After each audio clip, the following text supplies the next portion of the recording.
श्री रेणुका देवी संस्थांवर जाणाऱ्या लिफ्ट आणि स्कायवॉकच्या बांधकामासाठी केंद्रीय मंत्री नितीन गडकरी यांनी निधी देऊन 1 वर्षात काम पूर्ण करण्याच्या सक्त सूचना दिल्या होत्या। परंतु गेल्या 4 ते 5 वर्षांपासून सदर काम हळूहळू सुरू असल्याने यावर्षी जिल्हाधिकारी राहुल कर्डिले यांनी पाहणी करून कंत्राटदार गुरुबक्षांनी काम तात्काळ सुरू करण्याच्या सूचना दिल्याने त्यांनी मुख्य मंदिराच्या पश्चिम बाजूचा भाग पोखरला होता।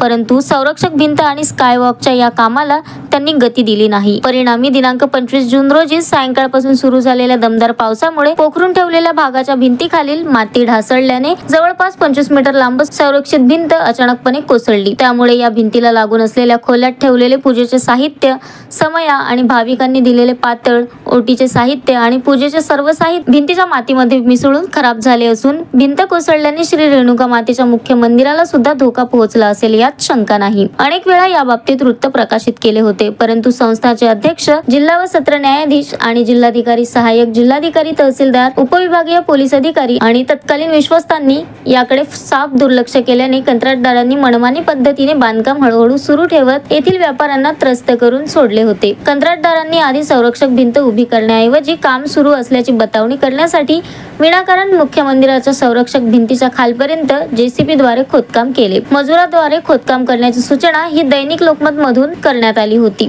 परंतु सर्व संबंधितांनी पत्रकारांना वेड्यात काढून नागरिकांच्या सूचनाकडे दुर्लक्ष केल्याने ही भयंकर घटना घडली असून सुदैवाने जीवितहानी झाली नाही, तरी मुख्य मंदिराला धोका पोहोचेल अशी घटना घडल्याने भाविकातून प्रचंड नाराजी व्यक्त होत असून संबंधित कंत्राटदार आणि अधिकाऱ्यांवर तात्काळ कारवाई व्हावी अशी मागणी लाखो भाविकांकडून होत आहे।